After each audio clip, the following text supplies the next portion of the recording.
Very wonderful day to everyone that is tuned in to these words. I'm here to bless you, and I have a very quick word of encouragement to you, and I believe it's going to really lift you up to another level.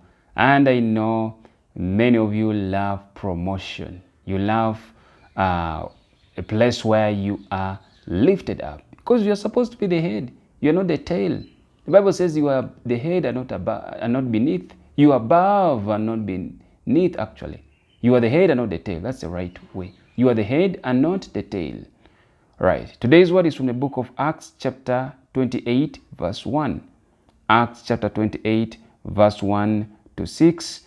It reads, "Now, when they had escaped, they then found out that the island was called Malta.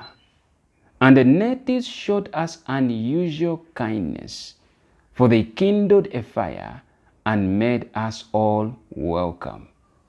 But because of the rain that was falling, and because of the cold, but when Paul had gathered a band of sticks and laid them on the fire, a viper came out because of the heat and fastened on his hand.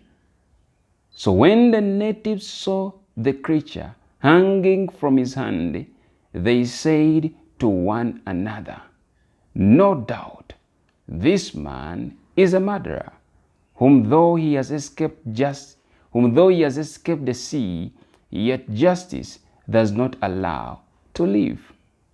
But he shook off the creature into the fire and suffered no harm. However, they were expecting that he would swell up or suddenly fall down dead. But after they had looked for a long time and saw no harm come to him, they changed their minds and said that he was a god." They will change their minds about you. Those that expected the worst to come out of you. A time is coming, and now has the time come, when they are going to change their mind, their attitudes towards you. They will know that God lives in you.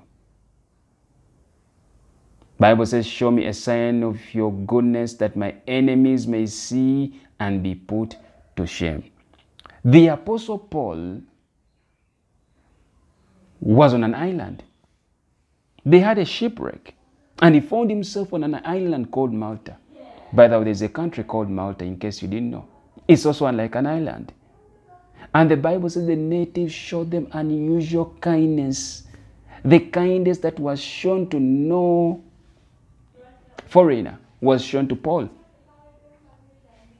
They made him welcome. And because of the heat and the cold, the Bible says that he kindled a fire. And as he kindled the fire, a viper came out and fastened on his hand. In fact, he was bitten by a snake. They waited for him to die. They were all waiting for him.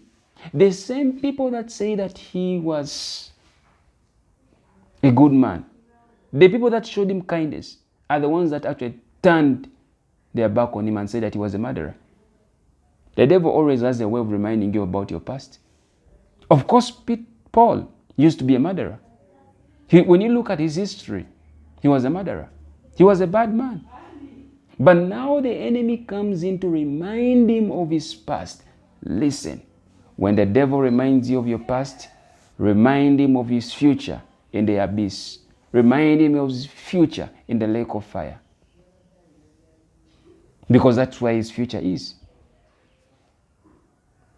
They reminded him about his past. They said he was a murderer. But the Bible says he shook off the creature into the fire and suffered no harm. They waited for him to die, but they waited and looked for a long time, and the man was not dying. So they changed their minds and said, "This man indeed is a god." They will change their minds about you, one by one.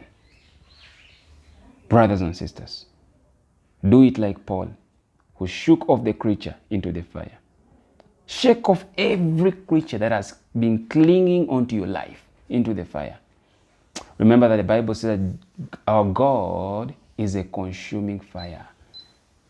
Right now, God is consuming everything everything that has attacked you. I hope this word has blessed you. I really hope the word has encouraged you. Remember that we are always here every single week to bless you, to encourage you, and to lift you up. Shalom.